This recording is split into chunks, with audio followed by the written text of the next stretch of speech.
भानगर गांव। रात के ठीक 1 बजे थे। अमावस की उस रात पूरे इलाके में सन्नाटा इतना गहरा था कि चारों तरफ से अजीबोगरीब डरावनी आवाजें आ रही थीं। रिंकू देर रात एक पार्टी से घर लौट रहा था। तभी उसकी नजर एक पेड़ के नीचे पड़ी। वहां एक लड़की किसी मखमली धुन पर नाच रही थी। उसके बाल उड़ रहे थे और वह इतनी मग्न थी कि जैसे इस दुनिया में हो ही नहीं। नाचती हुई लड़की उसकी तरफ मुड़ी। क्या तुम मेरे साथ नाचना चाहोगे? ये कहकर वह फिर से नाचने लगी। रिंकू वहीं जड़ खड़ा रहा। लड़की ने उसे फिर बुलाया। आओ रिंकू, मेरे साथ नाचो, बहुत मजा आएगा। ये बात सुनते ही रिंकू को बहुत गुस्सा आया। उसने कहा, अरे ओए बावड़ी पूछ, तेरा दिमाग खराब है? पागल है क्या? रात के 1 बजे कौन नाचता है रे? रील्स बना रही है क्या? और मैं तेरे साथ नहीं नाच रहा। निकल यहाँ से। तभी अचानक एक पल में सब कुछ बदल गया। उस सुंदर लड़की का चेहरा भयंकर कंकाल जैसा हो गया। उसके कपड़े फटकर जैसे पुरानी हड्डियों के धागों से बने हों ऐसे दिखने लगे। वह अब हद से ज्यादा डरावनी लग रही थी। लड़की ने एक खंजर निकाला और पूरी ताकत से रिंकू के सीने में घोंप दिया।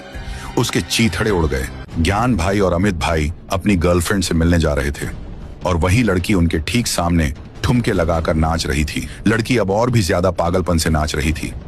अचानक वह पलटी और बोली, क्या तुम मेरे साथ नाचना चाहोगे? आओ एक साथ ठुमके लगाते हैं। अमित भाई का खून खौल उठा। उन्होंने चिल्लाकर कहा, हम तुझे क्या लड़की लगते हैं जो हम ठुमके लगाए? और तू इतनी रात को क्यों नाच रही है रे? तलविंदर का वायरस घुस गया है क्या? चल हट यहाँ से। हमारी गर्लफ्रेंड इंतजार कर रही है। जैसे ही अमित ने यह कहा, उस लड़की ने अपना घातक रूप ले लिया। उसका रूप इतना भयंकर था और अपने नोकीले पंजों से उनके बदन के 5-6 टुकड़े कर दिए। शिला की कहानी एक डांसर की दर्दनाक नियति। भानपुर गांव के ठीक पास में सर्बियन नाम का गांव था। शिला जो कि डांसर थी, अमीर घर की होने के कारण हमेशा से उसके माता पिता उसके डांसर होने के खिलाफ थे। उसके पापा ने एक रात उसे बहुत डांटा। तुम्हें मैंने कितनी बार समझाया है ये सब नाचना बंद कर दो, लेकिन तुम हो कि अपनी जिद पर अड़ी हुई हो। तुमने हमारे खानदान का नाम मिट्टी में मिला दिया है। याद रखना शिला, मेरा बिजनेस तुम ही को संभालना है। शिला ने कहा, डैडी मैं नाचूंगी जब तक मेरी सांस चलेगी। मुझे नाचना बहुत पसंद है और मैं आगे भी यही करूंगी। मेरे पैरों को कोई नहीं रोक सकता। तुम्हें जो करना है कर लो, मेरा फ्यूचर उसी में है। ये सुनकर शिला की माँ भड़क उठी। तो ठीक है, फिर इस घर से तुम्हारा कोई लेना देना नहीं है। तुम अपना बोरिया बिस्तर बांध लो और यहाँ से चली जाओ। यहाँ तुम्हारी कोई जगह नहीं है। शिला ने एक गहरी सांस ली। बिना एक पल रुके वह गुस्से और टूटे दिल के साथ घर के बाहर निकल गई। पूर्णिमा की रात थी। चारों तरफ अंधेरा हो चुका था। रात घनी थी। शिला सूनी सड़क पर बिना किसी मंजिल के बस सीधे चली जा रही थी। चलते चलते उसकी नजर अचानक सड़क के किनारे एक लड़के पर पड़ी। उसका नाम राई स्टार था। राई स्टार अजीब तरीके से नाच रहा था। यह डांस काफी अलग था। शिला उसे देखकर एकदम से चौंक गई। जैसे ही वह कुछ कहने वाली थी, राई स्टार की नजर शिला पर पड़ी। वह अचानक उसकी ओर दौड़ पड़ा। शिला डर के मारे तेजी से पीछे की ओर भागने लगी। पीछे से राई स्टार चिल्ला रहा था, अरे ठहरो, मैं तुम्हें कोई चोट नहीं पहुंचाऊंगा। अरे रुको तो सही। शिला एकदम से रुक गई और पीछे मुड़ी। राई स्टार ने कहा, अरे डरो मत, मैं तो बस तुम्हें देखकर उत्सुक हो गया और तुम्हारा पीछा करने लगा। शिला ने उसे डांटते हुए कहा, ऐसा भी कोई पीछा करता है भला? तुम इतनी रात को यहाँ क्या कर रहे हो? बीच सड़क पर नाच रहे हो। ऐसा इतनी रात को कोई नाचता है भला? ऐसा तो कोई भी डर जाएगा ना। राई स्टार ने मुस्कुराकर पूछा, तुम मेरी छोड़ो, अपनी बताओ। तुम्हें सूनी सड़क से किधर जा रही हो, बताओ अब। शिला ने अपनी मजबूरी बताई। मैं अभी अभी घर छोड़कर आ रही हूँ, इसलिए ऐसे ही सोने की जगह ढूंढते जा रही थी। शिला ने राई स्टार से दोस्ती कर ली। डांस उन दोनों को एक पल में जोड़ दिया था। राई स्टार ने सुनाया, वैसे तो मैं स्ट्रीट डांसर हूँ, घर चलाने के लिए कभी चौराहे पर डांस करता हूँ। शिला यह सुनकर खुश हो गई। अरे वाह, डांसर तो मैं भी हूँ। मैं भी काफी अच्छा डांस कर लेती हूँ। और फिर उस रात के बाद दोनों ने मिलकर अपना नया सफर शुरू किया। वे आपस में काफी घुल मिल गए और हर रास्ते या चौराहे पर उन्होंने एक अजीब किस्म का नया डांस करना शुरू कर दिया। जल्द ही इस बात की खबर शिला के माता पिता तक पहुंची। जैसे ही उन्हें पता चला, वह भड़क उठा। वह जोर से चिल्लाए, उस लड़की से हम उम्मीद ही क्या कर सकते हैं? हाथ से निकल गई है। लोग क्या सोचेंगे कि इतने बड़े बिल्डर की बेटी किसी छपरी के साथ आवारागर्दी कर रही है। शिला की माँ ने दिलासा देते हुए कहा, तुम फिक्र मत करो, मैं उन्हें देख लूंगी। वो दोनों तो 2 दिन के मेहमान हैं। तुम बिल्कुल टेंशन मत लो। तुम बस आम खाओ, गुठलियां मैं गिन लेती हूँ। माँ ने तुरंत अपने 2 गुंडे भाइयों को इस प्रेमी जोड़े का कत्ल करने के लिए भेज दिया। उसी रात राइस्टार और शिला गांव से दूर एक गार्डन में बैठे आपस में बात कर रहे थे। माहौल रोमांटिक था। राइस्टार ने प्यार से कहा, आज कितनी सुहानी रात है ना? इस चांद से भी ज्यादा खूबसूरत तुम नजर आ रही हो। शिला शर्मा गई। उसने उत्सुकता से पूछा, क्या कहा? सच में चांद से ज्यादा खूबसूरत लग रही हूँ? ठीक उसी पल शिला के दोनों गुंडे मामा वहां पहुंचे। उन्होंने राइस्टार और शिला को एक साथ देखा। चलो मेरे साथ डांस करो, आज मैं तुम्हारी फेवरेट डांस करके दिखाऊंगी। तुम्हें देखकर मजा आएगा और ये डांस मेरा भी फेवरेट है। ये कहकर दोनों सड़क पर एक साथ नाचने लगे। वे दोनों अपने डांस में पूरी तरह मग्न थे, दुनिया से बेखबर। उनके मामा उन्हें चुपचाप देख रहे थे। अचानक शिला के मामा ने अपनी खूंखार तलवार निकाली और आकर तलवार से वार किया। राइस्टार का सर धड़ से अलग हो गया। यह भयानक मंजर देखकर शिला वहीं बेहोश होकर नीचे गिर पड़ी। बेहोशी की हालत में शिला को उसके माता पिता घर ले आए। उसे जबरदस्ती एक कमरे में रस्सी से कसकर बांध दिया गया। राइस्टार के कत्ल का हादसा उसके दिमाग से निकल नहीं रहा था। रात के अंधेरे में शिला ने उसी रस्सी से उसने आत्महत्या कर ली। मरने से पहले उसने दीवार पर कोयले से लिखा, मेरी मौत का कारण मेरा परिवार है और कोई नहीं। उसके माता पिता ने समाज के डर और अपमान से बचने के लिए कोई विधि या रीति रिवाज नहीं निभाया। उसी रात चुपके से उन्होंने शिला को दफन कर दिया। शिला की माँ ने ठंडी सांस ली और कहा, क्या फायदा ऐसी बेटी का जो हर जगह आवारागर्दी करती हो? शिला के पापा ने कहा, ऐसी बेकार औलाद किसी को न मिले। इससे भला तो ये है कि उन्हें बिना औलाद के ही रखें। अच्छा खासा बिजनेस को संभालती, पर सिर्फ नाच गाना करती थी। शिला को गए कुछ दिन बीत चुके थे। आदित्य नाम का एक लड़का अपनी पत्नी श्वेता के साथ अपनी बाइक पर सवार होकर एक शादी अटेंड करने जा रहा था। अचानक बाइक के ठीक सामने शिला भूतिया रूप में आई और बाइक पर से उतरकर शिला के सामने आया। शिला ने प्यार से कहा, क्या तुम मेरे साथ नाचना चाहोगे? आओ एक साथ ठुमके लगाते हैं। आदित्य चिढ़ गया। उसे यह सब बकवास लगा। उसने कहा, अरे ओए, मेरा टाइम खोटी मत कर। पहले ही मेरा दिमाग खराब है और ये क्या लगा रखी है? मेरे साथ डांस कर। जा, नहीं कर रहा डांस। है कौन तू? जैसे ही उसने ये शब्द कहे, हवा में तैरती शिला की आत्मा ने अपना भयानक रूप ले लिया। अगले ही पल एक खंजर हवा में लहराया और सीधा आदित्य के पेट में घुस गया। आदित्य के चीथड़े उड़ गए। श्वेता वहीं दहशत से कांप उठी। उसने श्वेता को मजबूर किया। श्वेता को डर के मारे उस भयानक निशा के साथ सड़क पर नाचना पड़ा। उस रात के बाद निशा को सड़क पर नाचता हुआ देख जो भी इंसान उसके करीब बिना बताए या चुपके से जाता, वह उसका गला काट दिया करती थी। मामाओं का रहस्योद्घाटन और अंतिम बदला। दूसरी तरफ सर्बियन गांव में शिला के मामा लखन और बंटी ऐश की जिंदगी जी रहे थे। यह नहीं जानते थे कि शिला के क्रोध की भूख कितनी बढ़ चुकी है। एक रात दोनों शराब के नशे में थे। लखन ने हंसते हुए एक भयानक रहस्य खोला। पता है बंटी, मैंने सिर्फ शिला के बॉयफ्रेंड को ही नहीं मारा, मैंने उस रात शिला को ही मार दिया था। बंटी, अबे क्या बक रहा है बंटी? नशे में कुछ भी बोल रहा है। अरे शिला तो फांसी लेकर मरी थी ना। लखन ने हंसते हुए पूरी बात सुनाई। हुआ ये था कि मैं उसके कमरे में गया, वो कोने में रो रही थी, इसीलिए मैंने उसे डांटा। मैंने तुमसे कितनी बार कहा है कि तुम उस छिछोरे के साथ मत घूमो। पूरे सर्बिया में तुमने हमारे गांव का नाम डुबा दिया है। तुझे उसके साथ बहुत नाचना था, ले अब भुगत।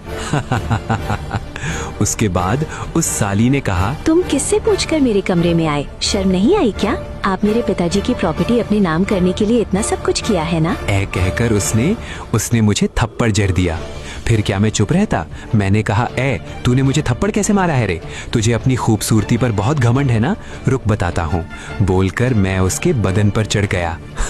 मुझे छोड़ो, बचाओ। उसके साथ सब करने के बाद मैंने उसका जोर से गला पकड़कर दबाया और फिर वो मर जाने के बाद उसे फांसी के फंदे पर टांग दिया ताकि सबको लगे कि इसने आत्महत्या कर ली है। और सारी प्रॉपर्टीज भी इसी के नाम थी। ये हुई ना बात। तुमने जो भी किया बिल्कुल सही किया। उस लड़के की क्या औकात जो हमसे टकराए? जो भी हमसे टकराएगा उसे हम तबाह कर देंगे।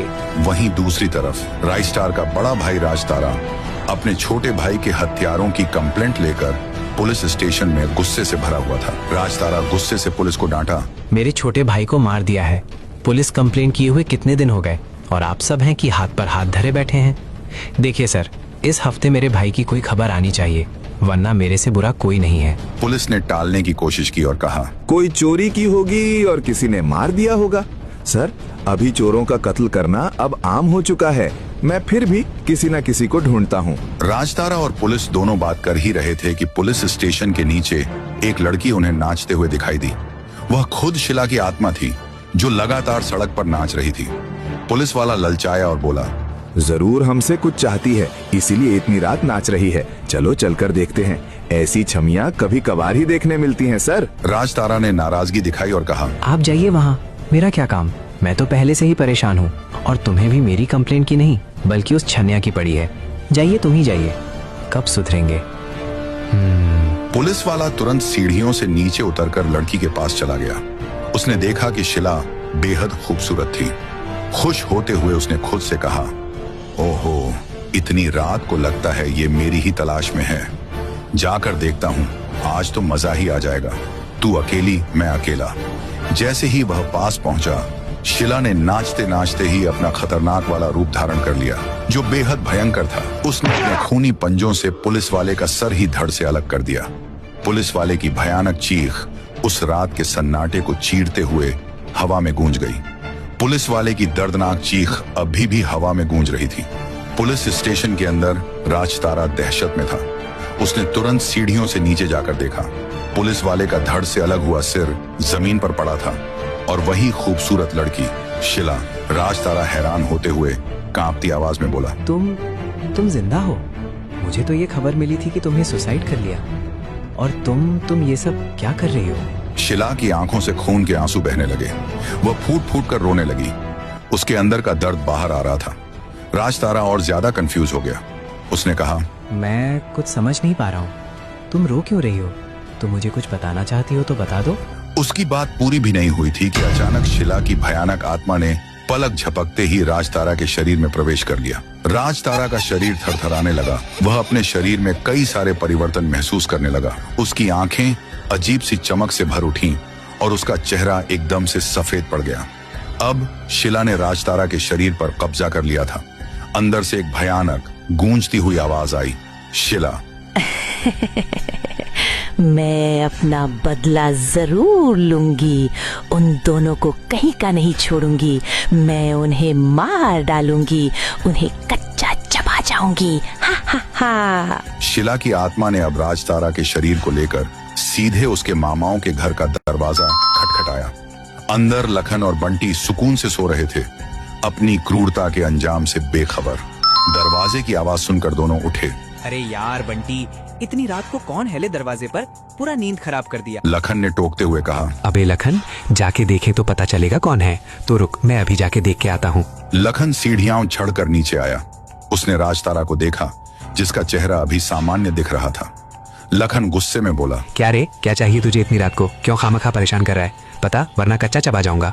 राजतारा ने राइस्टार की एक तस्वीर निकाली और कहा, ये मेरा भाई है, क्या आपने इसे देखा है?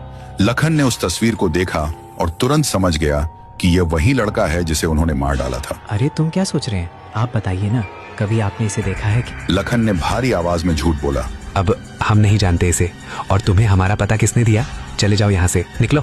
लखन के मुंह से झूठ निकलते ही राजतारा का चेहरा अचानक और भयंकर रूप से बदल गया। आंखें जल उठी। पलक झपकते ही राजतारा ने अपने खतरनाक पंजों से लखन का सर ही उखाड़ दिया। नहीं, रुको, क्या कर दिया? उसे क्यों मार दिया?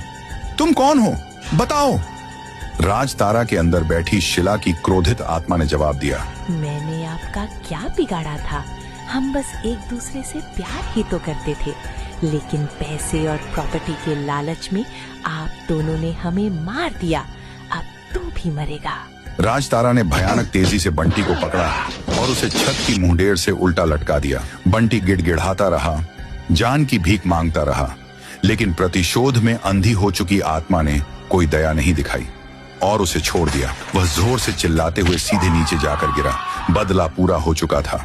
राजतारा, जिसमें अब शिला की आत्मा थी, लाशों के सामने खुशी से और बहुत देर तक नाच किया। यह उसके जीवन का अंतिम, खूनी और सबसे ज्यादा आजाद डांस था।